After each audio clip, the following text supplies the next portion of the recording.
The Board of Trade, originally the Lords of Trade or Lords of Trade and Plantations, is a committee of the Privy Council of the United Kingdom, first established as a temporary committee of inquiry in the 17th century that evolved gradually into a government department with a diverse range of functions. This department was merged with the Ministry of Technology in 1970 to form the Department of Trade and Industry. The Secretary of State for Trade and Industry was also President of the Board of Trade. The full board has met only once since the mid-20th century, during commemorations of the bicentenary of the board in 1986.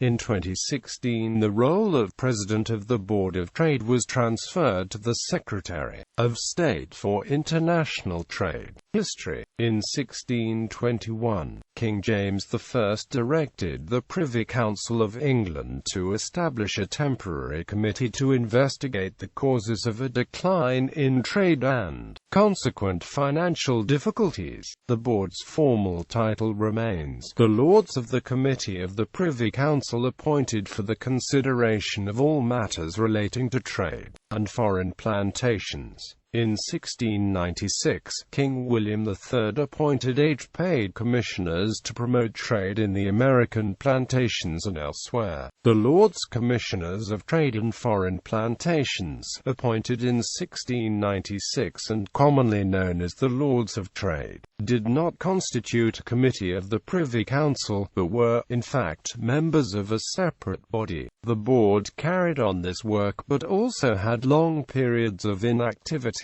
devolving into chaos after 1761 and dissolved in 1782 by an Act of Parliament by the Rockingham Whigs. It was the Lords of Trade who, in 1675, originated the idea of transforming all of the colonies in America into royal colonies for the purpose of securing English trade against the French. They brought New Hampshire under the Crown, modified Penn's charter, refused a charter to the Plymouth colony, and taking advantage of the concessions of the charters of Massachusetts and New York, created the Dominion of New England in 1685, thereby transforming all the territory from the Kennebec to the Delaware into a single crown colony. William Pitt the Younger re-established the committee in 1784, and an order in council of 23 August 1786 provided the formal basis that still remains in force.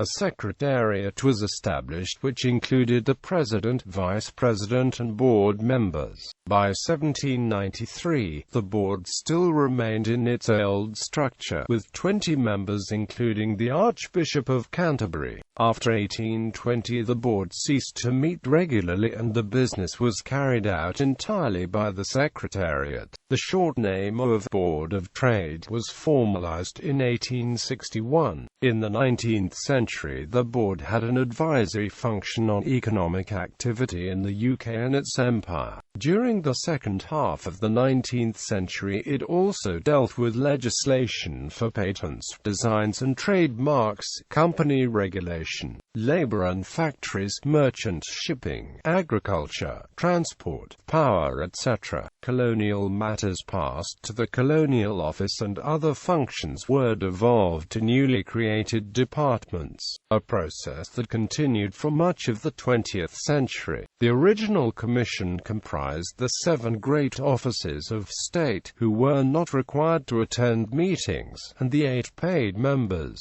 who were required to attend. The board, so constituted, had little real power, and matters related to trade and the colonies were usually within the jurisdiction of the Secretaries of State and the Privy Council, with the board confining itself mainly to colonial administration. Ministers. President of the Board of Trade.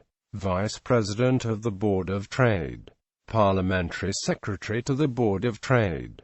Works cited: Emsley, Clive, British Society and the French Wars 1793–1815. Macmillan Press. Root, Winfred T. The Lords of Trade and Plantations, 1675–1696.